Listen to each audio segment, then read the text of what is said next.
ഈ നല്ല സമയത്ത് ഓർത്ത ദൈവത്തെ സ്തുതിക്കുകയും വാഴ്ത്തുകയും ചെയ്യുന്നു.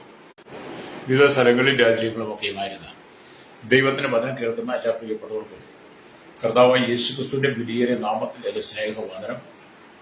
അല്പസമയത്ത് ദൈവവചന ചിന്തയ്ക്കായി ഒരു ദൈവവചന ഭാഗം വായിക്കുന്നു. മത്തായി എഴുതിയ സുവിശേഷം 11-ാം അധ്യായം എന്റെ 28-ാമത്തെ വാക്യം. അധ്വാനിക്കുന്നവരും ഭാരം ചുമക്കുന്നവരും ആയുള്ളവരെ എല്ലാവരും എന്റെ അടുക്കൽ വരുവിൻ, ഞാൻ നിങ്ങളെ ആശ്വസിപ്പിക്കും. Price the Lord. വളരെ അനുഗ്രഹിക്കപ്പെട്ട നല്ല തിരുവെഴുത്താണ്. എന്താണ്? അധ്വാനിക്കുന്നവരും ഭാരം ചുമക്കുന്നവരും ആയുള്ളവരെ എല്ലാവരും എന്റെ അടുക്കൽ വരുവിൻ, ഞാൻ നിങ്ങളെ ആശ്വസിപ്പിക്കും. Price the Lord. നമ്മുടെ കർത്താവ് നമുക്ക് നൽകുന്ന ഏറ്റവും അനുഗ്രഹങ്ങളിൽ ഒന്നാണ് ആശ്വാസം എന്ന് പറയുന്നത്. ഹല്ലേലൂയ. പാപക്ഷമയും രക്ഷയും നമുക്ക് എത്രമാത്രം വലുതായിരിക്കുന്നുവോ, അനുഗ്രഹമായിരിക്കുന്നതോ, അതേപോലെ തന്നെ ആശ്വാസം ഒരു അനുഗ്രഹമാണ്.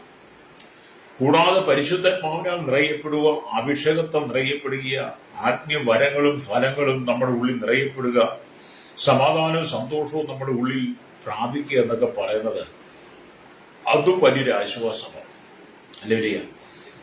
അപ്പം ദൈവത്തിന്റെ മികച്ച ദാനങ്ങളായിരിക്കുന്ന ആത്മാവിന്റെ ഫലങ്ങളും വരങ്ങളും നമ്മുടെ ഉള്ളിൽ നിറയ്ക്കുവാൻ ദൈവം ആഗ്രഹിക്കുമ്പോൾ തന്നെ നമ്മളിൽ ആശ്വാസം തരാൻ ദൈവം ആഗ്രഹിക്കുക. ഹല്ലേലൂയ. അധ്വാനിക്കുന്നവരും ഭാരം ചുമക്കുന്നവർക്കും ഒരിക്കലും ആശ്വാസമില്ല. എല്ലാ ദിവസവും കഠിനമായ ഭാരത്തിലൂടെ കടന്നു പോവുകയാണ്. ഹല്ലേലൂയ. അപ്പം ദൈവം നമുക്ക് നൽകുന്ന വലിയ ദാനം അഥവാ നമ്മെ ആശ്വസിപ്പിക്കുക എന്ന് പറയുന്നത് നമുക്ക് ലഭ്യമാകുന്ന ഏറ്റവും സന്തോഷങ്ങളിൽ വലിയതാണ്. Praise the Lord. ഒരാൾ നമ്മെ ആശ്വസിപ്പിക്കുവാനുണ്ട്, ഒരാൾ നമ്മെ കൈത്താങ്ങൽ ചെയ്യുവാനുണ്ട്, ഒരാൾ നമ്മെ ഹെൽപ്പ് ചെയ്യുവാനൊക്കെ ഉണ്ടെന്ന് നമ്മൾ ചിന്തിക്കുമ്പോൾ അത് നമുക്കൊരു ആശ്വാസമായിരിക്കുന്നത് പോലെ ദൈവം തരുന്ന എല്ലാ കാര്യങ്ങളിലും നമ്മൾ സംതൃപ്തിയുള്ളവരായിരിക്കണം. Price the Lord. അപ്പൊ ആശ്വാസം എന്ന് പറയുന്നത് അല്ലെങ്കിൽ നമുക്കൊരു സമാധാനമാണ്. ആശ്വാസം എന്നത് ഒരു സമാധാനമാണ്. അത് നമുക്ക് സന്തോഷം തരുന്നതാണ്, സ്വസ്ഥത നൽകുന്നതാണ്, നമുക്കൊരു വിശ്രാമം നൽകുന്നതാണ്, ശാന്തി നൽകുന്നതാണ്, പ്രത്യാശ നൽകുന്നതാണ് ഈ ആശ്വാസം എന്ന വാക്കുകൾ ഉദ്ദേശിക്കുന്നത്. എന്താണ് ആശ്വാസം എന്ന വാക്കുകൾ ഉദ്ദേശിക്കുന്നത്? സമാധാനം, സന്തോഷം, സ്വസ്ഥത, വിശ്രാമം, ശാന്തി എന്നിവയെല്ലാം ഇതിനകത്ത് അടങ്ങിയിട്ടുണ്ട്. എൻ്റെ ഒരു വിശ്രമം എന്ന് പറയുന്നത് എല്ലാവർക്കും സന്തോഷം നൽകുന്ന ഒന്നാണ്. Price the Lord. കർത്താവ് തനിക്കിഷ്ടപ്പെട്ടവർക്കെല്ലാം ആശ്വാസം കൽപ്പിച്ചിട്ടുള്ളതാണ്. അപ്പോൾ ഈ ആശ്വാസം എന്ന പദത്തിനകത്ത് ഏറ്റവും പ്രധാനമായ മറ്റൊരു അനുഗ്രഹമാണ് സമാധാനം എന്ന് പറയുന്നത്. അല്ലേ? ആശ്വാസം നമ്മുടെ ഉള്ളിലുണ്ടെങ്കിലേ നമുക്ക് സമാധാനത്തിൽ ജീവിക്കാൻ കഴിയത്തുള്ളൂ. Praise the Lord. നിങ്ങൾ ആ ഭാഗം ഒന്ന് ശരിയായിട്ടൊന്ന് ചിന്തിച്ചു നോക്കിയായിട്ട് രക്തജയം. നമ്മളെ ദൈവം ഭൂമിയിലാക്കി വെച്ചിരിക്കുമ്പോൾ അല്ലൊരിയ ഭൂമിയിൽ നമ്മുടെ ഭാരം ചുമക്കുവാൻ ആർക്കും കഴിയത്തില്ല. Price the Lord. ഇന്നത്തെ കാലഘട്ടത്തിൽ 100 കുടുംബങ്ങളെ പരിശോധിച്ചാൽ, 100 വ്യക്തികളെ പരിശോധിച്ചാൽ, 100 കുടുംബങ്ങളെ തന്നെ എടുത്തു വെച്ച് ഭാര്യയ്ക്ക് ഭർത്താവ് ഒരു ഭാരമാണ്, ഭർത്താവിന് ഭാര്യയ്ക്ക് ഒരു ഭാരമാണ്. അങ്ങനെയല്ലേ? അതെ, ഞാൻ പറയുന്നത്, ഞാൻ ഒത്തിരി വിഷയങ്ങളിൽ പ്രാർത്ഥിക്കുന്നതാണ്. അതുകൊണ്ടാണ്. കാരണം ഇന്നത്തെ സോഷ്യൽ മീഡിയ വർദ്ധിച്ചു. ഈ ഫേസ്ബുക്കും ഈ ഇൻസ്റ്റഗ്രാമും യൂട്യൂബും വാട്സപ്പും മെസ്സഞ്ചറും ഒക്കെ പെരുകി കഴിഞ്ഞപ്പോൾ ഭാര്യമാർക്ക് ഭർത്താക്കന്മാരെക്കാൾ കൂടുതൽ സ്നേഹം കിട്ടുന്ന ആളുകളെ കണ്ടെത്തി, ഭർത്താക്കന്മാർക്ക് ഭാര്യമാരെക്കാൾ കൂടുതൽ സ്നേഹം കിട്ടുന്നവരെ കണ്ടെത്തി. അതുകൊണ്ട് പല ആളുകൾക്കും ഭാര്യയും ഭർത്താവും പരസ്പരം ഭാരമാണ്. അല്ലേ? അത് സഹോദരിമാര് പറഞ്ഞില്ലേ, എന്റെ പാസ്റ്ററെ ഞാൻ ഈ വീട്ടിലൊരു ഭാരമാണ്. അല്ലേ? ചില ചേട്ടന്മാരും അച്ചായന്മാരും പറഞ്ഞിട്ടുണ്ട്, എന്റെ പാസ്റ്ററെ ഞാൻ ഇവൾക്കൊരു ഭാരമാണ്, അങ്ങ് മരിച്ചാൽ മതിയെന്ന്. പരസ്പരം ഭാരം. അപ്പൊ ഭാര്യയ്ക്ക് ഭർത്താവിന്റെ ഭാരം എടുക്കാൻ പറ്റില്ല, ഭർത്താവിന് ഭാര്യയുടെ ഭാരം എടുക്കാൻ പറ്റില്ല. ഇപ്പൊ എന്താ, മക്കൾക്ക് അപ്പനും അമ്മയൊക്കെ ഒരു ഭാരമായി മാറി. മക്കൾക്ക് അപ്പനും അമ്മയും ഭാരമായി മാറി. എന്നാൽ മക്കൾ വളർന്നവരെ കെട്ടിച്ച് അമ്മയെ കെട്ടിക്കൊണ്ട് വരുന്ന പെണ്ണ് മരുമകൾ വീട്ടിൽ വന്നപ്പോ അമ്മായിപ്പനെയും അല്ലെങ്കിൽ അവർക്ക് മരുമോൾക്ക് ഭാരമായി. അമ്മായിയമ്മയ്ക്ക് അല്ലെങ്കിൽ അമ്മായിയപ്പനും മരുമോളെ ഭാരമായി മാറി. നാത്തുമാർ തമ്മിൽ ഭാരമാണ്, ബന്ധുക്കൾ തമ്മിൽ ഭാരമാണ്. അങ്ങനെ എല്ലാ മേഖലയിലും ഭാരങ്ങൾ വർദ്ധിച്ചുകൊണ്ടിരിക്കുമ്പോഴേ നമ്മുടെ എല്ലാം ഭാരം വഹിക്കാൻ കഴിയുന്ന ഒരുവനുണ്ട്. അത് കർത്താവായ യേശുക്രിസ്തുവാണ്. Price the Lord. എന്നെ കേൾക്കുന്ന മാതാവേ പിതാവേ, നീ നിന്റെ ഭവനത്തിനകത്തൊരു ഭാരമാണ്. നിന്റെ സഭയ്ക്കകത്ത് നീ ഒരു ഭാരമാണ്. ഞാനൊരു സഭയിൽ ചെന്നപ്പോൾ ആ സഭയിലെ പാസ്റ്ററിനോട് പറഞ്ഞേ, എന്റെ പാസ്റ്റർ ഇവരൊക്കെ സഭയ്ക്ക് വലിയ ഭാരമാണ് പറഞ്ഞു. അത് ഒരുപാട് ആളുകളുടെ വായിൽ നിന്ന് കേൾക്കുന്നു, ഒരുപാട് സഭയിൽ നിന്ന് നമ്മൾ കേൾക്കുന്ന ഒരു ഭാരം. കാരണം ഭാരം എന്ന് പറഞ്ഞാൽ അവർ അതുപോലെ പ്രവർത്തികൾ ചെയ്ത് ദൈവസഭയ്ക്ക് കൂടി സമാധാനം കൊടുക്കാതെ, സ്വസ്ഥത കൊടുക്കാതെ ദൈവസഭയും ദൈവദാസന്മാരെയും കണ്ണുനീർ കുടിപ്പിക്കുന്ന അനവധി ആളുകളുണ്ട്. ഇനിയും ദൈവസഭ മാത്രം നിങ്ങൾ നിൽക്കുന്ന സമുദായം ഏതാണ്, ആ സമുദായത്തിൽ നിൽക്കുന്ന ശുശ്രൂഷകന്മാരെ കണ്ണുനീർ കുടിക്കുക അവർക്ക് ഭാരമായി മാറുന്ന അനവധി വിശ്വാസ സമൂഹം എല്ലാ വിഭാഗത്തിലും ഉണ്ട്. പ്രൈസറോ. അങ്ങനെ മനുഷ്യൻ തന്നെ ഭാരമായി മാറി, മനുഷ്യൻ തന്നെ ഭാരമായി മാറി. ഹല്ലേലൂയ. അതിലേക്ക് കടഭാരമുണ്ട്, സാമ്പത്തിക ഭാരമുണ്ട്, ജീവിത ഭാരങ്ങളുണ്ട്. ഹല്ലേലൂയ. അങ്ങനെ ഒരുപാട് ഭാരങ്ങൾ വേറെ. അങ്ങനെ മനുഷ്യൻ എണ്ണിയാത്തീരാത്ത നിലയുടെ ഭാരങ്ങൾ വർദ്ധിക്കുമ്പോൾ, ഭാരം ചുമക്കാൻ കഴിയാതെ മനുഷ്യൻ കലങ്ങി ഹൃദയവുമായി നിൽക്കുമ്പോഴേ നമ്മെ ഉണ്ടാക്കിയവനും നമ്മെ സൃഷ്ടിച്ചവനും നമ്മുടെ നിർമ്മിതാവുമായിരിക്കുന്ന, നമ്മുടെ വീണ്ടെടുപ്പുകാരനായിരിക്കുന്ന, നമ്മുടെ രക്ഷകനായിരിക്കുന്ന, നമ്മുടെ ഉദ്ധാരകനായിരിക്കുന്ന നമ്മുടെ കർത്താവായ യേശുക്രിസ്തു പറയുകയാണ്, അധ്വാനിക്കുന്നൊരു ഭാരം ചുമക്കുന്നൊരുമായുള്ളവരെ എല്ലാവരും എന്റെ അടുക്കൽ വരുവിൻ, ഞാൻ നിങ്ങളെ ആശ്വസിപ്പിക്കും. ഒരു മനുഷ്യനും മറ്റൊരു മനുഷ്യനെ ആശ്വസിപ്പിക്കാൻ കഴിയത്തില്ല. ഇനി ഒരു മനുഷ്യൻ മറ്റൊരു മനുഷ്യനെ ആശ്വസിപ്പിക്കും നിങ്ങൾ ആരെങ്കിലും പറഞ്ഞാൽ അത് വെറും പാഴുവാക്കാം. എന്റെ വെറും പാഴുവാക്കാം. ഒരു മനുഷ്യൻ മറ്റൊരു മനുഷ്യനെ ആശ്വസിപ്പിക്കും. നമുക്ക് താൽക്കാലികമായിട്ട് എന്തെങ്കിലും അവരെന്ന് പറഞ്ഞ് സമാധാനപ്പെടുത്താം. അത് നിലനിൽക്കുന്നതല്ല. അത് അവർ നമ്മൾ കാണുമ്പോൾ മാത്രം ലഭിക്കുന്നതാണ്. എന്നാൽ നമ്മുടെ ഏത് ജീവിത സാഹചര്യങ്ങളിലും, എന്നെ കേൾക്കുന്ന മാതാവേ പിതാവേ, നീ കടന്നു പോകുന്ന ഏത് ജീവിത സാഹചര്യങ്ങളിലും, നീ ഒറ്റപ്പെട്ടു പോയ സാഹചര്യങ്ങൾ, നീ സങ്കടപ്പെടുന്ന കണ്ണുനീര് തൂകുന്ന അനുഭവങ്ങളിൽ, നീ എല്ലാവർക്കും ഒരു ഭാരമാണെന്ന് നിന്റെ ഹൃദയത്തിൽ തോന്നുമ്പോൾ, എല്ലാവരും നിന്നെ ഒരു ഭാരമായി കാണുമ്പോൾ, എന്നെ കേൾക്കുന്ന സ്നേഹിത, നിന്നെ ഭാരമായി കാണാതെ നിന്നെ ഉള്ളംകരങ്ങളിൽ വഹിക്കുന്ന ഒരു ദൈവമാണ്. നമ്മൾ കർത്താവിന്റെ ഉള്ളംകരങ്ങളിൽ വരച്ചിരിക്കും. ഞങ്ങൾ യശയ്യാപ്രവാചക ദിവസം 49:15 വായിക്കണം. സ്ത്രീതന്റെ കുഞ്ഞിനെ മറക്കൂ. അല്ലേല് അവൾ മറന്നു കളഞ്ഞാലും നമ്മുടെ കർത്താവിനെ മറക്കത്തില്ല. ഇന്നത്തെ വലിയ സഹോദരിമാർക്ക്, ഇന്നത്തെ കൗമാരക്കാരായ പെൺകുട്ടികൾക്കും സഹോദരിമാർക്കും മക്കൾ ഭാരമാണ്. അല്ലേല് ഈ ഭ്രൂണഹത്യ ആശുപത്രി പെരുകുന്ന എന്താണ്? കൗമാരക്കാരായിരിക്കുന്ന അനവധി ആളുകൾ അവർ മറ്റുള്ളവരുടെ പുരുഷന്മാരുടെ കൗമാരക്കാരെ വെച്ച് കുട്ടികളുടെ വശീകരണത്തിൽ അകപ്പെട്ട് പാപത്തിൽ വീഴും. അങ്ങനെ അവർ പാപത്തിൽ വീണ് കഴിയുമ്പോൾ അവരുടെ ജീവിതത്തിൽ അപമാനമാകുന്ന നിലയിലുള്ള സാഹചര്യങ്ങൾ വന്നു കഴിയുമ്പോൾ അവരുടെ ഉദരത്തിൽ ഉണ്ടാകുന്ന കുഞ്ഞുങ്ങളെ ഭ്രൂണഹത്യ ചെയ്യുന്നു. അപ്പൊ അങ്ങനെ ഒരു ഭാരം അനവധി ഭാര്യ ഭർത്താക്കന്മാർ അല്ലെങ്കിൽ അബോർഷൻ നടത്തുന്നു. ഭ്രൂണഹത്യ അതൊരു ഭാരമല്ലേ? അനവധി കുഞ്ഞുങ്ങളെ പ്രസവിച്ചുകൊണ്ട് കുഞ്ഞുങ്ങളെ ആശുപത്രിയിൽ തള്ളിക്കളത് വെന്റിലേറ്ററിൽ വലിച്ചു പുറത്തേക്ക് എറിയുന്നു. അല്ലെങ്കിൽ പലരെയും ആശുപത്രിയിൽ ഉപേക്ഷിച്ചിട്ട് സൗകര്യമാര് പോകുന്നു. പല മുനിസിപ്പാലിറ്റി ചവറുകൊട്ടെ കൊണ്ട് തള്ളുന്നു. പല കുഞ്ഞുങ്ങളെയും പലരും വിലയ്ക്ക് വിൽക്കുന്നു പല സംസ്ഥാനങ്ങളിൽ. അപ്പൊ മക്കളും അപ്പനും അമ്മയ്ക്കും ഭാരമായി മാറുന്നു. അവർക്ക് വേണ്ട, എല്ലാവരും കളയുക. അങ്ങനെയല്ലേ? ഞാനത് മാധ്യമങ്ങൾ കൂടെ ഒക്കെ ഒരുപാട് വായിക്കുകയും കേൾക്കുകയും നമ്മുടെ സ്വന്തം കണ്ണാൽ കാണുകയും കേൾക്കുകയൊക്കെ ചെയ്യുമ്പോഴേ ഈ വചനം എന്റെ ജീവിതത്തിൽ വളരെ സ്വാധീനിച്ചു. എന്റെ അധ്വാനിക്കുന്നൊരു ഭാരം ചുമക്കുന്നവരുമായുള്ളവർ എല്ലാവരും എന്റെ എന്നെ കേൾക്കുന്ന ശ്രോതാവ്, നീ എവിടെങ്കിലും ഭാരമാണെന്ന് നിനക്ക് തോന്നുന്നെങ്കിൽ, നിന്നെ ആർക്കെങ്കിലും ഭാരമായി തോന്നുന്നെങ്കിൽ നീ അവിടെ നമുക്ക് ഒഴിഞ്ഞു കൊടുത്തേക്കണം. പ്രൈസലോ. നീ ഒരു ഭാരമായിട്ടെങ്ങും ഇരിക്കണ്ട. നിങ്ങളുടെ ചിലർ നിങ്ങൾക്കൊരു ഭാരമാണെന്ന് പറഞ്ഞ് ഓടിപ്പോയി ആത്മഹത്യ ചെയ്യുന്നുണ്ട്. അത് ഭ്രാന്ത. എന്റെ ചില സഹോദരിമാർ കാണില്ലേ, ചില സഹോദരന്മാർ കാണില്ലേ, ഓടിപ്പോയിക്കൊണ്ട് ആത്മഹത്യ ചെയ്യും. ഞാൻ നിങ്ങൾ കാണിച്ചു തരാം, ഞാൻ നിനക്ക് ഒരു പണി വെച്ചിട്ടുണ്ട്, നിങ്ങൾ അനുഭവിക്കും, നിങ്ങൾ എന്നെ അനുഭവിപ്പിക്കും എന്നൊക്കെ പറഞ്ഞ് ചില ഭ്രാന്ത് പിടിച്ച സഹോദരിമാരും സഹോദരന്മാരും യുവതിയുവാക്കന്മാർ ഓടിച്ചെന്നെയും ആത്മഹത്യ ചെയ്യും. നീ ആത്മഹത്യ ചെയ്തുകൊണ്ട് മറ്റുള്ളവർക്ക് എന്താ? നീ ആത്മഹത്യ ചെയ്തുകൊണ്ട് മറ്റുള്ളവർ കുഴിച്ചുപോയില്ല. നാടൻ ഭാഷ പറഞ്ഞ നീ ആത്മഹത്യ നീ തന്നെ നശിച്ചു, നീ ആത്മഹത്യ നീ തന്നെ നശിച്ചു, നീ തന്നെ നരകത്തിലേക്ക് പോകും. നിന്റെ ആത്മാവിന് ഒരിക്കലും നിത്യശാന്തി ഇല്ല. നീ ആത്മഹത്യ ചെയ്തതിനു ശേഷം വീട്ടുകാർ എന്തെല്ലാം കർമ്മങ്ങൾ ചെയ്താലും അത് വെട്ടിയ വാഴയ്ക്ക് പിണ്ടിക്കൊണ്ട് വളമിടുന്ന പോലെ. വെട്ടിയ വാഴ അല്ലെങ്കിൽ കൊല വെട്ടിയ വാഴ പിന്നെ വളമിട്ടാലും കായ്ക്കത്തില്ല, അത് കഴുകി ചീഞ്ഞു പോകുള്ളൂ. എന്ന് പറഞ്ഞാല് നീ ആത്മഹത്യ ചെയ്താൽ കഴിഞ്ഞാൽ പിന്നെ നിന്റെ ശരീരം ഒരു പിണ്ടിയാ, അത് അഴുകി മണ്ണുകൂടി ചേരുള്ളൂ. നീ പിന്നെ അതിനകത്ത് എന്ത് കർമ്മം ചെയ്താലും നിനക്ക് ഉയർത്തില്ല, നീ നരകത്തിൽ കിടന്ന് അനുഭവിക്കും. ചിലർ പറയും ഭാരമായിട്ട് കാണിക്കാവുന്നു. അങ്ങനെ ഒരുങ്ങുന്ന ഒരുപാട് ഭ്രാന്ത്, അവരുതരം ഭ്രാന്ത്, ആത്മഹത്യ. നീ മറ്റുള്ളവർക്ക് ഭാരമായി തീരുമ്പോൾ അതിനെ നീ ജീവിച്ച് കാണിക്കണം. ആ ഭാരമാകുന്ന നീ എവിടെയെങ്കിലും ഭാരമാകുന്നുണ്ട്, സഹോദര സഹോദരി, യുവതി യുവാവി, സ്നേഹിതൻ പറയട്ടെ, നീ എന്നെ ഭാരമെന്ന് തോന്നുന്നുണ്ടെങ്കിൽ നീ അതിന്റെ നടുവിൽ എന്ത് ചെയ്യണം? വലിയ നീ ജീവിച്ച് കാണിക്കണം. അനവധി സഹോദരന്മാർ മദ്യപിച്ച് ചോര വിയർപ്പാക്കി അധ്വാനിച്ചുണ്ടാക്കുന്ന പണം കൊടുത്ത് കള്ളു കുടിച്ചിട്ട് വിഷം കുടിക്കുക. കള്ളാണോ വാറ്റിയാരാണ് ഈ ബ്രാൻഡിയൊക്കെ? വെറും വിഷമല്ലേ? സർക്കാരും വിഷം കൊടുക്കുക. സർക്കാരിന് പണം ഉണ്ടാക്കാൻ വേണ്ടി, സർക്കാർ ലാഭം ഉണ്ടാക്കാൻ വേണ്ടി അനവധി കളർ കയറ്റിയ വിഷം ബ്രാൻഡിക്കടയിലൂടെ, ബാറിലൂടെ, ബീവറേജിൽ കൊടുത്തിട്ട് മനുഷ്യനെ ഭ്രാന്തനാക്കി മാറ്റിയിട്ട് അനവധി സഹോദരന്മാർ കുടുംബത്തിന് ഭാരമാണ്. അനവധി മാതാപിതാക്കൾ, മക്കളൊക്കെ കുടുംബത്തിന് മദ്യം ചെന്നതിന് ഭാരമാണ്. മയക്കുമരുന്ന് കുടിച്ച് അനവധി മക്കൾ, മാതാപിതാക്കൾ നിയമത്തിന് ഭാരമാണ്.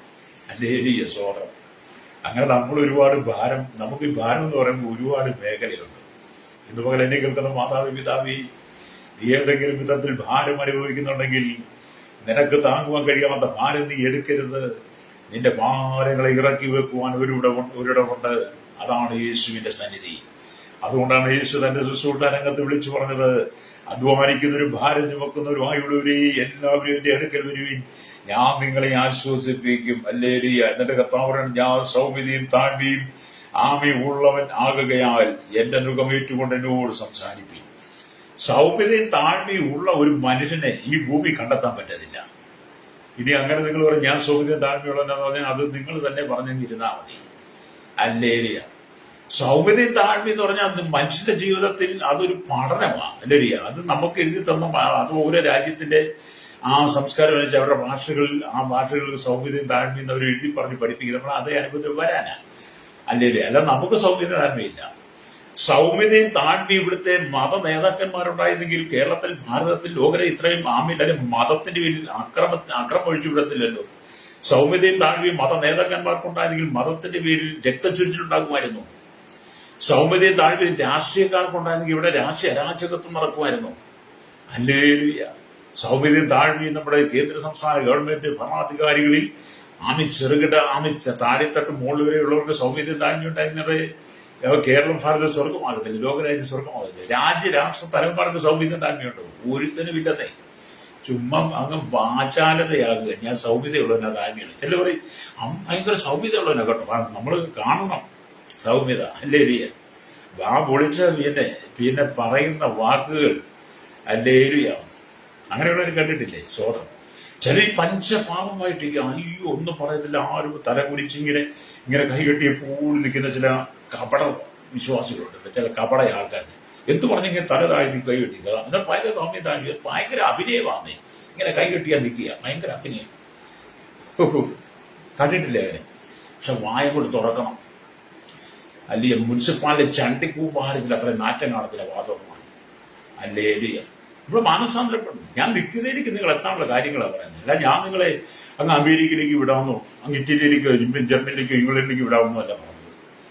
നിങ്ങളുടെ മക്കളും മേളിൽ കൂടെ പറക്കുന്ന കാണുന്നു, വലിയ ശമ്പളം മേടിക്കുക, അതൊന്നല്ല ഞാൻ പറഞ്ഞത്. അല്ലേ? യെസ്. പണ്ടൊരു ദേവദാസൻ അങ്ങ് ഗൾഫിൽ ഖത്തറിൽ ചെന്ന് സംസാരിച്ചു. ഖത്തറിൽ മീറ്റിംഗ് നടക്കുന്ന സ്ഥലത്ത് കോട്ടയത്തുള്ള ഒരു ദേവദാസനാണ്. പേര് പറയുന്നത് നിങ്ങൾക്കറിയാം, നിങ്ങൾ കേട്ടിട്ടുള്ളതാണ്. ഞാൻ പേരിലൂടെ പറഞ്ഞു വെളിപ്പെടുന്നു.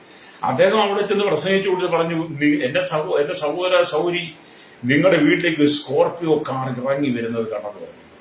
ഒരു സ്കോർപിയോ കാർ ഇറങ്ങി വരുന്നത് കണ്ടെന്ന്. അപ്പോൾ ഇരുന്നവരും കൈയടി പുറകെ അന്യഭാഷ പറയുന്നത്. ഈ കേൾക്കുന്ന ജനത്തിന് അന്യഭാഷ പറയുന്നത് എന്ത് കേട്ടിട്ടാണ് ഇന്നത്തെ പലർക്കും അറിയത്തില്ല.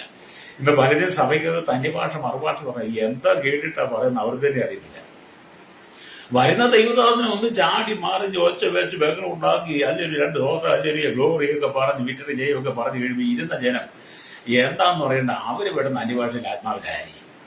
എന്താ ഒരു സ്കോർപിയോ കാർ ഇറങ്ങി വരുന്നു പറഞ്ഞ യേശു മധ്യാകാശത്തിൽ വരുന്നു എന്നാ പറഞ്ഞത്. ഇതിനകത്ത് രസമുണ്ടായിരുന്നു. യേശു മധ്യാകാശത്തിൽ വരാൻ സമയമായി നീ ഒരുങ്ങിയിട്ടുള്ളൂ. യേശു ക്രിസ്തു മധ്യാകാശത്തിൽ വരുന്ന സമയം നിന്റെ ഭാരങ്ങൾ ചുമക്കുന്നതിന്റെ ഭാരങ്ങൾ തീർക്കുവാനും വരുന്നുവെന്ന് പറഞ്ഞിരുന്നെങ്കിൽ അതിനകത്ത് അന്യഭാഷ പറഞ്ഞ് ആരാധിച്ചിരുന്ന ഒരു ആത്മീയ വർധന ഉണ്ടായിരുന്നു. സ്കോർപിയോ കാർ ഇറങ്ങി വരുന്നു പറഞ്ഞപ്പോഴത്തേനും അന്യഭാഷ. അല്ലെ? ഞാനൊരു ബൈബിൾ കോളേജിൽ പഠിക്കുന്ന സമയത്ത്, ബൈബിൾ കോളേജിൽ പേര് പറഞ്ഞു, ബൈബിൾ കോളേജിൽ പഠിക്കുന്ന സമയത്ത് ഒരു ഓഗസ്റ്റ് 15 വന്നു.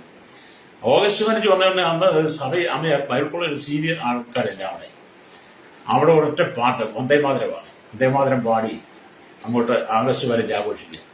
അപ്പൊ ഞാൻ നോക്കിയിട്ട് ബൈബിൾ കോളേജിൽ പഠിക്കുന്ന സ്റ്റുഡൻസ് അല്ലേ, അവര് ഭയങ്കര ആത്മീയ തീക്ഷ്ണതയിൽ നിൽക്കുന്ന ഒരാളെന്നാണ് പറയുന്നത്.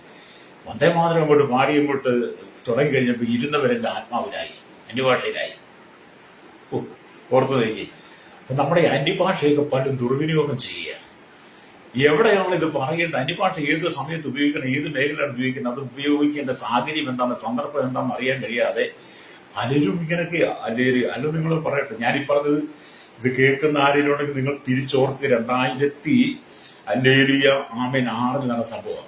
2006 പ്രൈസലോ 2006 2005 2006 വർഷമാണ്. സ്തോത്രം. ഞാനവിടെ ഉണ്ടായിരുന്നു. അതുകൊണ്ടാവുന്നത് അവിടെ കണ്ട കാര്യങ്ങൾ, അനുഭവിച്ച കാര്യങ്ങൾ. ഞാനന്നോട് പറഞ്ഞു, നിങ്ങളെന്താ കാണിക്കുന്നത്? നല്ലൊരു പാട്ട് പാടിയിട്ട്, നല്ലൊരു സ്തുതിഗീതം പാടിയിട്ട് അനവധി ദൈവദാസന്മാർക്ക്, അനവധി കത്രദാസന്മാർ, കഴിഞ്ഞ കാലങ്ങളിൽ നമുക്ക് മുമ്പേ മരിച്ചുപോയ അനവധി വിശുദ്ധന്മാർ ആത്മാവിൽ എഴുതിയ പാട്ടുണ്ട്, ആത്മാവിൽ എഴുതിയ ആത്മീയ സംഗീതങ്ങളുണ്ട്, ആത്മീയ പാട്ടുകളുണ്ട്, ദൈവവചനത്തിന്റെ അടിസ്ഥാനത്തിൽ എഴുതിയ നല്ല പാട്ടുകളുണ്ട്. ഹല്ലേലൂയ. അങ്ങനെ ആ നല്ല പാട്ടുകൾ പാടി അന്യഭാഷയൊക്കെ പറഞ്ഞ ദൈവത്തിന് പ്രസാദം പറയുന്നു. ഹല്ലേലൂയ. സ്തോത്രം. സ്കോർപ്പിയോക്കാർ വരുന്ന പറയുന്നത് നീ അന്യഭാഷ പറയും സൗകര്യം. ഇന്നത്തെ സൗകര്യമാർക്ക് ഒന്നും കേൾക്കണ്ട, എന്തെങ്കിലും കേട്ടാൽ മതി. ഇവിടെ ഒരുപാട് മീറ്റിംഗ് നടത്തി കഴിയുമ്പോൾ വീട്ടിൽ ഒരുപാട് പ്രവാചകന്മാരെ വിളിക്കാറുണ്ടായിരുന്നു. അപ്പം പ്രവാചകന്മാരും അത് ശക്തമായിട്ട് ദൂത് ആലോചന കൊണ്ട് പറയുമ്പോഴേ സഭയിൽ ചില സൗരന്മാരും ഒക്കെ ഭയങ്കര ആ ദൂത് കേൾക്കാൻ കഴിയാത്ത വിധത്തിൽ ഭയങ്കര അന്യഭാഷ പറഞ്ഞ് ആരാധിക്കും. ഇന്നത്തെ സഭയിലും അങ്ങനെ ചില ശുശ്രൂഷകന്മാരെ കൊണ്ട് ഇരുന്നിട്ട് പരിശുദ്ധന്മാർ നിറയപ്പെട്ടവരെ കൊണ്ട് ശുശ്രൂഷ തുടങ്ങുന്നതിന്റെ സഭയിലിരിക്കുന്ന വിശ്വാസികൾ എന്ത് ചെയ്യും? ആ ദൈവദാസൻ പറയുന്ന ദൂത് വളരെ കേൾക്കാൻ കഴിയാത്ത വിധത്തിൽ അവരുടെ സൗണ്ട് മുമ്പിൽ നിർത്താൻ വേണ്ടി അവർ വലിയ ആരാധനക്കാരിയാണ്, അവർ ഭയങ്കര അഭിഷേകം കുറയുള്ളതാണ് വെളിപ്പെടുത്താൻ വേണ്ടി ഭയങ്കര അന്യഭാഷ ഉള്ളത്. അല്ലേ? അങ്ങനെയുള്ളവരുണ്ട്. അതിനൊക്കെ ശാസിക്കണം കേട്ടോ. അതൊക്കെ ദുരാത്മാവാണ്. ശുശ്രൂഷ വെളിപ്പെടുത്താൻ കഴിയാതെ, ശുശ്രൂഷിക്കുന്ന ദൈവദാസന്റെ ശുശ്രൂഷ വെളിപ്പെടുത്താതെ, ആ ശുശ്രൂഷ വെളിപ്പെടുത്താൻ കഴിയാതെ പറയുന്ന കാര്യങ്ങൾ കേൾക്കാൻ പറ്റാത്ത നിലയിൽ ആരെങ്കിലും സഭയിൽ ഇരുന്ന് ആരാധിച്ച ശുശ്രൂഷ അലങ്കോലപ്പെടുത്തുന്നുണ്ടെങ്കിൽ ആ സഹോദരമേറ്റായാലും സഹോദരമേറ്റി വ്യാപരിക്കുന്നത് ദുരാത്മാവാണ്. പരിജ്ഞാനം വേണം. പരിജ്ഞാനത്തോടെ വേണമെങ്കിൽ ശുശ്രൂഷ നടക്കേണ്ടത്. ശുശ്രൂഷ കേട്ടിട്ട് നീ അന്യഭാഷ പറയണം. ഹല്ലേലൂയ. പ്രൈസ്. എല്ലാ മേഖലയും ഭാരമാണ്. അതൊരു ഭാരമാണ്, സഭയ്ക്കൊരു ഭാരമാണ്. അതുകൊണ്ട് ഈ ദിവസം അതൊരു ഭാരമാണെന്നൊക്കെ പറയുന്നത്. സ്തോത്രം. രക്തം ചെയ്യും. നിങ്ങളത് ചിന്തിച്ചു നോക്കിയാൽ. എന്നിട്ട് ഈ അന്യഭാഷ പറയുന്നത് ദൈവദാസൻ ശുശ്രൂഷിച്ച് ദൈവദാസൻ ശക്തമായി വചന വെളിപ്പാടോ പ്രവചനമോ ഒക്കെ വെച്ച് അദ്ദേഹത്തിന് കിട്ടിയ ആരും ശക്തമായി ദൈവസഭയെ പറഞ്ഞ് ഈ അന്യഭാഷ പറഞ്ഞ് ഒച്ച ഉണ്ടാക്കി ആരും കേട്ടില്ല. സഭായോഗം കഴിഞ്ഞിട്ടുണ്ട് വിശ്വാസികൾ എന്നോട് പറഞ്ഞ ദൂതെന്തായിരുന്നു? നീ പിന്നെ എവിടെ വന്നിരുന്നു? നീ എന്താ കേൾക്കാനും വന്നിരുന്നേ? നിന്നോട് ദൂത് പറഞ്ഞപ്പോ നിനക്ക് കേൾക്കാൻ കഴിയും. നീ ഉമ്മ കിടന്ന് ഓളിയിട്ട് ഒച്ച വെച്ചിട്ട് നിന്നെ ഓളിയിട്ട് ഒച്ച വെച്ചു. എന്നിട്ട് ഇപ്പം വന്ന് ചോദിക്കുക ദൂത് എന്താണ്? അങ്ങനെയുള്ള സഹോദരി സഹോദരൻ നിന്റെ ഉള്ളിൽ വ്യാപിക്കുന്ന ദുരാത്മാവുണ്ടല്ലോ. നീ ഒരു ഭാരമാണ് സഭയ്ക്ക്. പൈസ അല്ലേ? അന്ന് ഇങ്ങനെയൊക്കെ ഒരുപാട് ഭാരങ്ങൾ മനുഷ്യൻ വ്യത്യസ്ത തലങ്ങൾ അനുഭവിക്കുന്നുണ്ട്, ആത്മീയ മേഖലയിലും അല്ലാത്ത മേഖലയിലും. ഇതിന്റെ നടുവിലാണ് ഇവിടെ കർത്താവ് പറയുന്നത്, അധ്വാനിക്കുന്നതിനും ഭാരം ചുമക്കുന്നതിനുമായുള്ളവരെ എല്ലാവരും എന്റെ അടുക്കൽ വരും.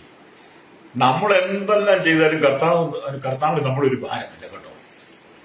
നീ ഒരു കുലപാതകം ചെയ്താലും, ഒരു പിടിച്ചുപറി നടത്തിയാലും, ഒരു മോഷണം നടത്തിയാലും, വ്യഭിചാരം നടത്തിയാലും, പീഡനം നടത്തിയാലും, അക്രമം നടത്തിയാലും, നീ എന്ത് ചെയ്താലും, തീവ്രവാദിയായാലും ഭീകരവാദി വർഗീയവാദിയായിരുന്നാലും എന്തെല്ലാം നീ ചെയ്താലും കർത്താവിന് നീ ഒരു ഭാരമല്ല. അല്ലേ? അങ്ങനെ നിങ്ങൾ തെറ്റിദ്ധരിക്കും അല്ലേ? അല്ലേ? ഒരു കള്ളുകുടിയൻ ഒരിക്കലും കർത്താവിന് ഭാരമല്ല. അല്ലേ? ഒരു മദ്യപാനി ഒരിക്കലും ഭാരമല്ല. അതെന്താ അങ്ങനെ പറഞ്ഞു ചോദിക്കല്ലേ? അത് പറയാൻ കാരണം എന്റെ ജീവിതത്തിന്റെ 36 വയസ്സ് വരെ, എന്റെ ചെറുപ്രായം തൊട്ട് ഓർമ്മ വെച്ച കാലം തൊട്ട് 36 വയസ്സിൽ കള്ളും വെള്ളവും ഒക്കെയുള്ള വീട്ടിലാണ് വളർന്നത്. മാതാപിതാക്കളും കുടുംബക്കാരും എല്ലാം കൂടി ഇത് കുടിച്ച് അയൽവാസികളെയും കൂട്ടുകാരെയൊക്കെ വിളിച്ച് കൊടുത്ത് കുടിച്ച് തീറിയും ബഹളവും അടിയും ബഹളവും ഒക്കെ കണ്ടാ ഞാൻ വളർന്നു. 36 വയസ്സ്. ഞാനും ആ മദ്യപാനിയായിരുന്നു. പക്ഷെ കള്ളുകുടിയനായിരുന്ന, ആർക്കും വേണ്ടായിരുന്ന, സമൂഹത്തിനും സഭയ്ക്കും വീട്ടിനും നാടിനും നിയമത്തിനും ഞാനൊരു ഭാരമായിരുന്നു. ആ ഭാരമായിരുന്ന എന്നെ കർത്താവ് ഉള്ളക്കരങ്ങളിലെടുത്തു. പ്രൈസറും മാനസാന്തരപ്പെട്ടു. അപ്പൊ ഏത് അക്രമം ചെയ്തവന്, ഏത് ക്രിമിനൽ പശ്ചാത്തലത്തിൽ ജീവിക്കുന്ന ഏത് വ്യക്തിക്കും ദൈവത്തിലേക്ക് മടങ്ങി വരാം, യേശുവിലേക്ക് മടങ്ങി വരാം. നമ്മുടെ ഭാരങ്ങളെ കർത്താവിന്റെ സന്നിധി ഇറക്കി വെച്ചിട്ട് നമ്മൾ കർത്താവ് ഞാൻ ചെയ്ത തെറ്റുകൾക്ക്, പാപങ്ങൾക്ക് പ്രായശ്ചിത്തമായി അങ്ങാണ് 2026 വർഷങ്ങൾ കാൽവരി ക്രൂശിൽ എനിക്ക് വേണ്ടി പരമയാഗമായി മാറി. അങ്ങയുടെ ശരീരം ഉഴവുചാൽ പോലെ കീറി, കൈകാലുകൾ കാര്യരുപാണിയാൽ തടയപ്പെട്ട് മുൾക്കിരീടം തലയിൽ അടിച്ചിറക്കി, അല്ലെങ്കിൽ അങ്ങയുടെ മുഖത്ത് തുപ്പി കുലപാതകൻ ചതിയുന്ന ബെൽസെബൂലെന്നൊക്കെ പറഞ്ഞ്, അല്ലെങ്കിൽ അങ്ങനെ കന്നത്തടിച്ചു. അങ്ങ് എനിക്ക് വേണ്ടി അവസാനത്തുള്ള രക്തം വരുത്തുന്നു. അതെല്ലാം ഈ പാപിയമായി എന്റെ രക്ഷയ്ക്ക് വേണ്ടി, ഞാൻ ഒരു ഭാരമായിരുന്ന എന്നെ രക്ഷിക്കാൻ വേണ്ടി എന്റെ ഭാരങ്ങൾ മുഴുവൻ അങ്ങ് ഏറ്റെടുത്ത് ക്രൂശിൽ എനിക്ക് വേണ്ടി പരമയാഗമായി മാറി. അതുകൊണ്ട് കർത്താവ്, എന്റെ ഭാരം മുഴുവൻ ഞാൻ അങ്ങയുടെ സന്നിധി ഇറക്കി വെക്കുന്നു എന്ന് പറഞ്ഞ് എന്നെ കേൾക്കുന്ന മാതാവേ, പിതാവേ, നീ ദൈവസന്നിധിക്ക് വരുന്നത് എനിക്ക് ശ്രമമായി. ദൈവം നിന്നെ ചേർത്ത് പിടിക്കും കേട്ടോ. അതുകൊണ്ട് അങ്ങനെ ചേർത്ത് പിടിച്ച ഒരുവനെ ഞാൻ, കർത്താവ് എന്നെ ചേർത്ത് പിടിച്ചു. ഞാൻ എല്ലാവർക്കും ഭാരമായി എന്നോട് കർത്താവ് പറഞ്ഞു, ഇല്ല, നീ ഒരിക്കലും ഭാരമല്ല, അധ്വാനിക്കുന്നൊരു ഭാരം ചുമക്കുന്നവരും എല്ലാവരും എന്റെ അടുക്കൽ വരും, ഞാൻ നിങ്ങളെ ആശ്വാസം. ഞാൻ കർത്താവിന്റെ എനിക്ക് ചെന്നപ്പോഴാണ് കർത്താവ് എനിക്ക് ആശ്വാസം നൽകുന്നത്. അല്ലെങ്കിൽ ലോകത്തിൽ ആരും എനിക്ക് ആശ്വാസം തന്നില്ല, ലോകത്തിൽ ആരും എന്നെ ആശ്വസിപ്പിച്ചില്ല, ആരുടെയും ആശ്വാസവാക്ക് എനിക്ക് കേൾക്കുമല്ലായിരുന്നു. നിന്ദകളും അപമാനങ്ങളും പരിഹാസങ്ങളും വിടക്കെന്ന് പറഞ്ഞ് തള്ളി എന്റെ സ്വഭാവം കൊണ്ടാണ് കേട്ടോ. അങ്ങനെ ഞാൻ എല്ലാവർക്കും ഭാരമായിരുന്നു. എന്നെ കർത്താവിന്റെ ചേർത്ത് പിടിച്ചു. അതുകൊണ്ടാണ് ഞാനിതൊക്കെ ധൈര്യമായിട്ട് പറയുന്നത്. ഇതുപോലെ എന്നെ കേൾക്കുന്ന സ്നേഹിത, സഹോദര, നീ എവിടെയെങ്കിലും ഭാരമാണെന്ന് എനിക്ക് തോന്നുന്നുണ്ടെങ്കിൽ നിന്റെ ജീവിതം നീ തകർത്ത് കളയാതെ, ജീവിതം നശിപ്പിച്ച് കളയാതെ, നിന്റെ ജീവിതത്തെ കർത്താവിന്റെ കരങ്ങളിൽ ഏൽപ്പിച്ചു കൊടുത്തുകൊണ്ട്, നമ്മുടെ തമ്പുരാന്റെ കരങ്ങളിൽ ഏൽപ്പിച്ചു, വാഴ്ത്തപ്പെട്ട കർത്താവിന്റെ കരങ്ങളിൽ ഏൽപ്പിച്ചു കൊടുത്തുകൊണ്ട്, യേശുവേ, ഞാൻ ഈ ലോകത്തിനൊരു ഭാരമാണ്, ഞാൻ സമൂഹത്തിന് ഭാരമാണ്, എന്റെ ഭവനത്തിന് ഭാരമാണ്, എന്റെ ഭാര്യയ്ക്ക്, എന്റെ ഭർത്താവിന് ഭാരമാണ്, എന്റെ മക്കൾക്ക് ഒരു ഭാരമാണ്, എന്റെ മരുമക്കൾക്ക് ഒരു ഭാരമാണ്, എന്റെ സഭയ്ക്ക് ഒരു ഭാരമാണ്. എല്ലാവരും എന്നെ വെറുക്കുന്നു. കർത്താവ്, എന്റെ ജീവിതത്തിൽ ഒരുപാട് കുറവ്. അത് നമ്മൾ ഏറ്റു പറയാൻ തയ്യാറായാൽ നമ്മുടെ കർത്താവിനെ ചേർത്ത് പിടിക്കും. ഹല്ലേലൂയ. സദൃശവാക്യം 28:13 കാണാതെ പിടിച്ചു വെക്കണം കേട്ടോ. ഹല്ലേലൂയ. എന്താ അവിടെ? അവൻ ലംഘനം മറച്ചു വെക്കുന്ന ഒരു ശുഭം വരികയില്ല, ലംഘനം മറച്ചു വെക്കുന്ന ശുഭം വരികയില്ല. അവ ഏറ്റു പറഞ്ഞ് ഉപേക്ഷിക്കുന്നവനോ കരണം ലഭിക്കുമെന്ന്. അപ്പൊ ലംഘനം മറച്ചു വെക്കാതെ നീ ഭൂമി ജീവിച്ചാൽ നിനക്കൊരിക്കലും ശുഭം വരത്തില്ല. നീ ഒന്നും ശാപത്തിന്റെ ഇല്ല. കഷ്ടതയുടെ മേൽ കഷ്ടത, പ്രതിസന്ധികൾ നിനക്ക് വർദ്ധിച്ചുകൊണ്ടിരിക്കും. അവ ഏറ്റു പറഞ്ഞാൽ പോലെ ഈ ലംഘനം മറച്ചു വെക്കാതെ ചില ഏറ്റു പറയും.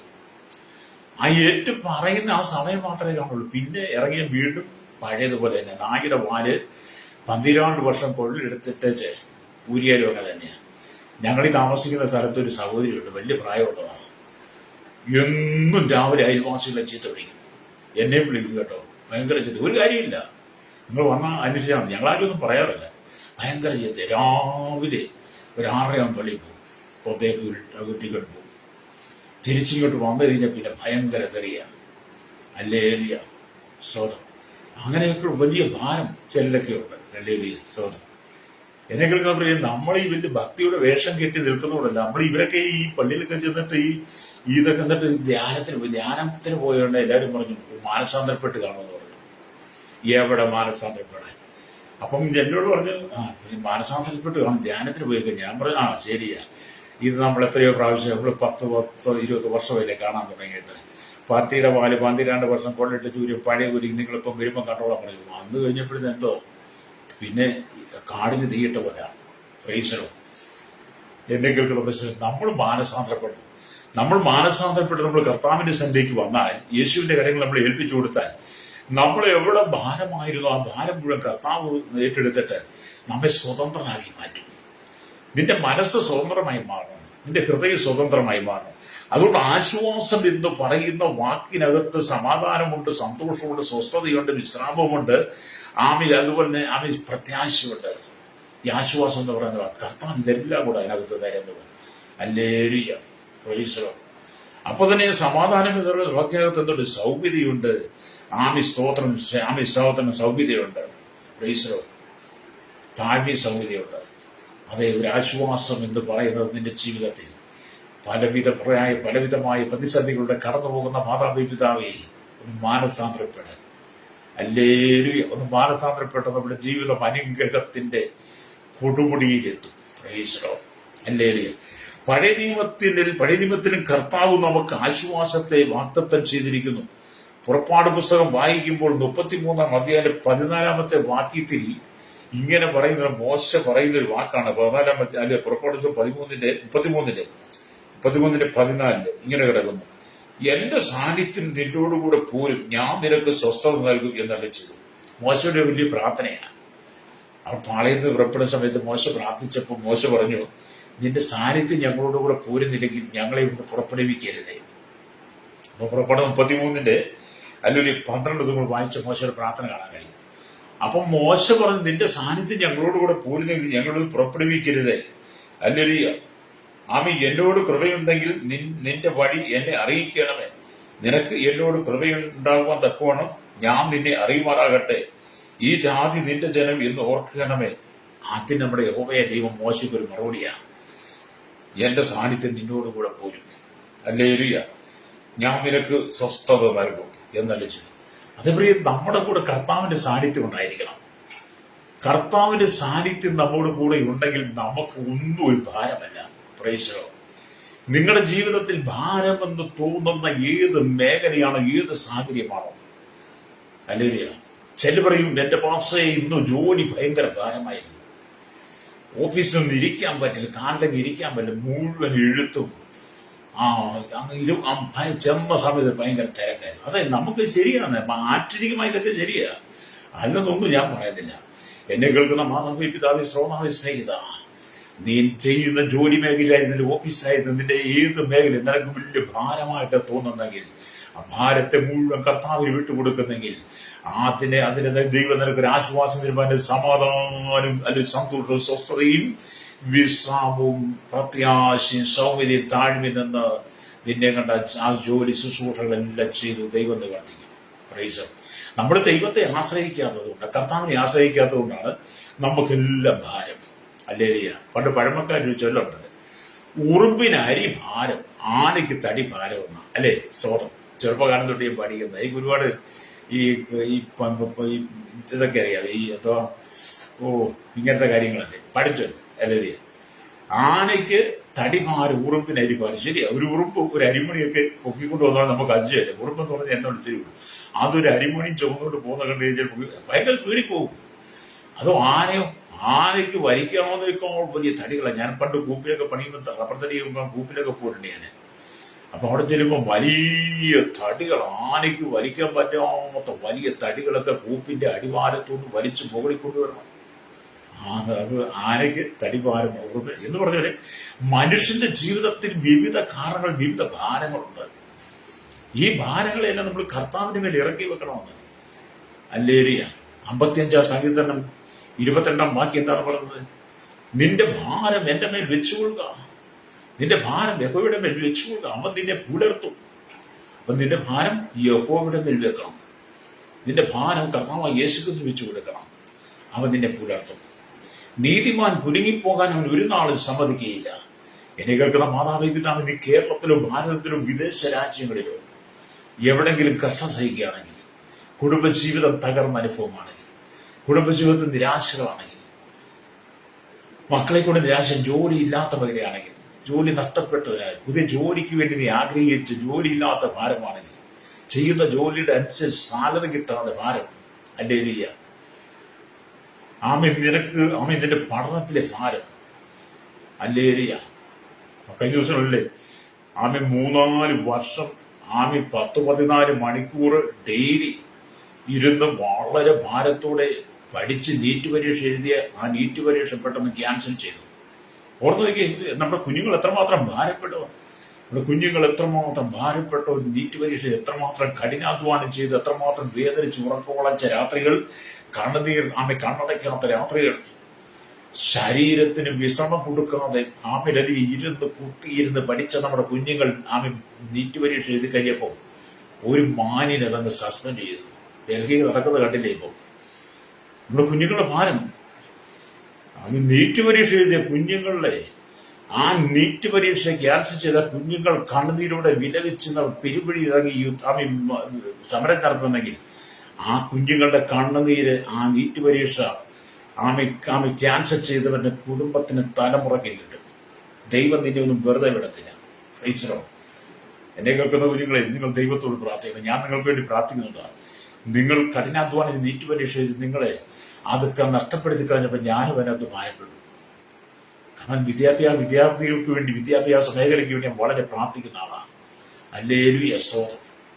അങ്ങനെയൊക്കെ നമുക്ക് ഒരുപാട് ഭാരമുണ്ട് കേട്ടോ. അപ്പൊ ഇവിടെ നമ്മുടെ കർത്താവ് പറയുന്നത്, മോശയോട് നിന്റെ ഭാരം, ഹല്ലേലൂയ, സകലം നിന്റെ ഭാരം എന്നോട് വെച്ചു കൊടുക്കാം, അപ്പൊ നിന്നെ പുലർത്തും. മോശയോട് എന്റെ സാന്നിധ്യം നിന്നോട് കൂടെ പോരും. ഹല്ലേലൂയ. അതെ, നമ്മുടെ കർത്താവ് സൗമ്യതയും താഴ്മയുള്ളവരാ. അവൻ ആശ്വാസത്തെ നമുക്ക് വാഗ്ദത്തം ചെയ്യാം. Price the Lord. ഹല്ലേലൂയ. അതേപോലെ ഈ ആശ്വാസത്തെ നമുക്ക് വാഗ്ദത്തം ചെയ്യുന്നു. ഹല്ലേലൂയ. യെശയ്യാ പ്രവാചകന്റെ പുസ്തകം നമ്മൾ 28:12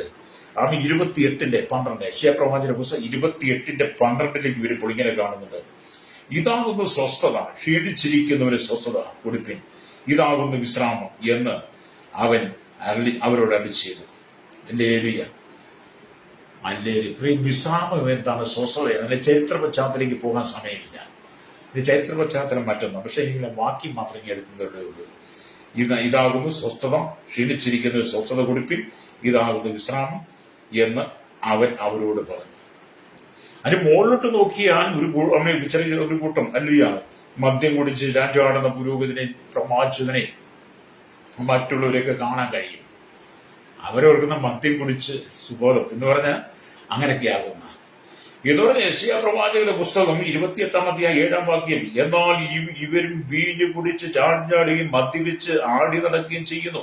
പുരോഹിതന്മാരും പ്രവാചകന്മാരും മദ്യപാനം ചെയ്ത് ചാഞ്ചാടുകയും വീഞ്ഞു കുടിച്ച് മത്തരാകുകയും മദ്യപിച്ച് ആടി നടക്കുകയും ചെയ്യുന്നു.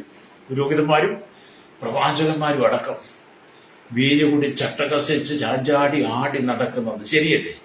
ഇല്ലെന്ന് നിങ്ങൾക്കൊന്ന് പറയാമോ? മതങ്ങൾ എന്തോ ചോദിക്കുക, മത നേതാക്കന്മാർ ചോദിച്ചു, പുരോഹിതന്മാരെ, പ്രവാചകന്മാരെ വീഞ്ഞു കുടിച്ച് ചാഞ്ചാടി ആടി നടക്കുകയല്ലേ? എന്നിട്ട് പറയാണ് ഹല്ലേലൂയ. ആമീൻ. അവർ ദർശനത്തിൽ പിഴച്ച് ന്യായവിധിയിൽ തെറ്റിപ്പോകുന്നു. ദർശനം തെറ്റിപ്പോകുന്നു. മേശകൾ ഒക്കെയും ചാർത്തിയും അഴുക്കും കൊണ്ട് നിറഞ്ഞിരിക്കുന്നു എന്ന് പറഞ്ഞ പുരോഹിതന്മാരും പ്രവാചകന്മാരൊക്കെ മേശമേൽ പ്രാർത്ഥിച്ച് ചാഞ്ചാടി മേശ മുഴുവൻ ഛർദിച്ചു, അഴുക്കും കൊണ്ട് നിറഞ്ഞിരിക്കുന്നു. ഒരു സ്ഥലവും ശേഷിപ്പില്ല. ആർക്കാകുന്നു ഇവൻ പരിജ്ഞാനം ഉപദേശിക്കാൻ പോകുന്നത്? ആരെയാകുന്നു അവൻ പ്രസംഗം ഗ്രഹിപ്പിക്കാൻ പോകുന്നത്? പാലുകൂടി മാറിയവരെയോ മുലകൂടി വിട്ടവരെയോ?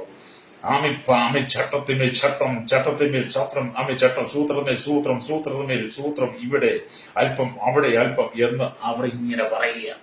പല മറുഭാഷയിൽ പറയും കേട്ടോ. എന്നാൽ പരിശുദ്ധാത്മാവ് പറയുന്നത് അറിയോ?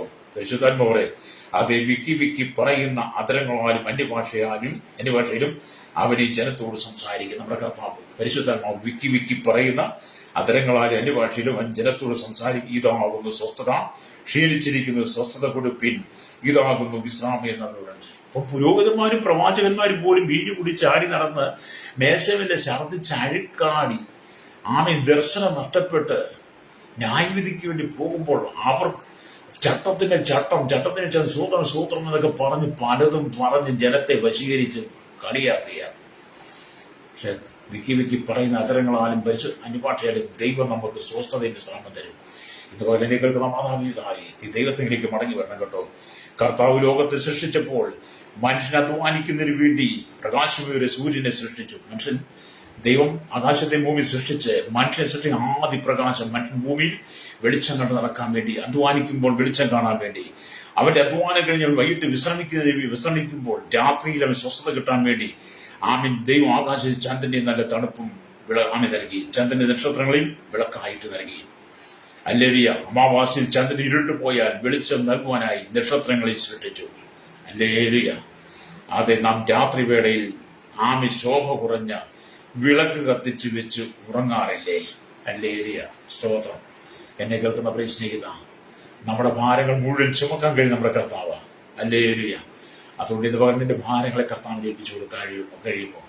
ഞാൻ വായിച്ച വചനത്തിൽ അധ്വാനിക്കുന്നതിനും ഭാരം ചുമക്കുന്ന ഭാരമുള്ളവരെ എല്ലാവരും എന്റെ അടുക്കൽ വരുവിൻ, ഞാൻ നിങ്ങളെ ആശ്വസിപ്പിക്കും. ഹല്ലേലൂയ. ഞാൻ സൗമ്യതയും താഴ്മയുള്ളവനാകൽ എന്റെ മുഖം ഏറ്റുകൊണ്ട് എന്നോട് പഠിപ്പിൻ, എന്നാൽ നിങ്ങളുടെ ആത്മാക്കൾക്ക് ആശ്വാസം കണ്ടെത്തും. എന്റെ മുഖം മൃദുവും എന്റെ ചുമട് ലഘുവുമാകുന്നു. ഞാൻ ഈ പറഞ്ഞ സന്ദേശത്തിനകത്തും വിവിധ മേഖലകൾ ഞങ്ങളോട് പറഞ്ഞിട്ടുണ്ട്. മനുഷ്യൻ അനുഭവിക്കുന്ന പല കാര്യങ്ങളും ഞാൻ പറഞ്ഞിട്ടുണ്ട്. നിങ്ങൾ നേരിടുന്ന സകല പ്രശ്നങ്ങളും പറഞ്ഞിട്ടുണ്ട്. ഇതിലേതെങ്കിലും ഈ ദൈവം ഈ മെസ്സേജ് നിങ്ങൾ ഇരുന്ന് കേട്ടിട്ട് അതിലേതെങ്കിലും സാഹചര്യം കടന്നു പോകുന്നുണ്ടെങ്കിൽ ഇന്ന് പകൽ നിന്റെ ഭാരം കർത്താവിനെ ഏൽപ്പിക്ക്. അവനത് ചുമക്കും, നിനക്ക് ആശ്വാസം നൽകും.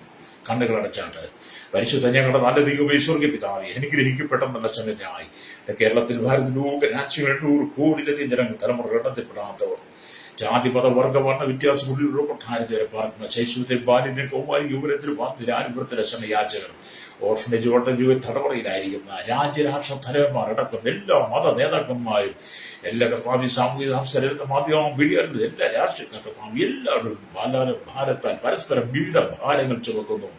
ഒരു സമാധാന സ്വസ്ഥതയില്ലാതെ പലരും കണ്ണുനീരിന് തന്നിലൂടെ കടന്നു പോകുമ്പോൾ സകല ഭാരം ചുമക്കുന്ന കർത്താവിന്റെ കരങ്ങളിലേക്ക് കർത്താവ് ജനം തങ്ങളുടെ ഭാരങ്ങൾ ഏൽപ്പിച്ച് പ്രാർത്ഥിച്ച് ആശ്വാസം നൽകുന്ന, സമാധാനം നൽകുന്ന, സന്തോഷം നൽകുന്ന, വിശ്രാമം നൽകുന്ന, സ്വസ്ഥം നൽകുന്ന, സമാധാനം പ്രത്യാശ നൽകുന്ന ദൈവസന്നിധിയിൽ താഴ്മയും സൗമ്യതയുള്ളവരായി മാറുവാൻ ഈ ജനത്തെ ഏൽപ്പിച്ച് പ്രാർത്ഥിക്കുന്നു. മോശയുടെ പറഞ്ഞ എന്റെ സാന്നിധ്യത്തിലൂടെ കൂടെ പോരും എന്ന് പറഞ്ഞതുപോലെ കർത്താവിന്റെ സാന്നിധ്യം എല്ലാ കുടുംബങ്ങളും എല്ലാ വ്യക്തികളും നിറയ്ക്കണമേ. ഇന്ന് പകൽ യാത്ര ചെയ്യുന്ന എല്ലാ സൂക്ഷിക്കണമേ. കേരളത്തിൽ കർത്താവ് പല സ്ഥലങ്ങളിലും കർത്താവിന്റെ പുനഃപ്രവർത്തന മാറ്റങ്ങളുണ്ടെന്ന് കേൾക്കുന്നു. എന്നാൽ കർത്താവിന്റെ പ്രിയപ്പെട്ട എല്ലാ സൂക്ഷിക്കാൻ പരിപാലിക്കണമേ. സകല നീതി വെളിപ്പെടണം യേശുവിന്റെ നാമത്തിൽ തന്നെ. ആമേൻ ആമേൻ.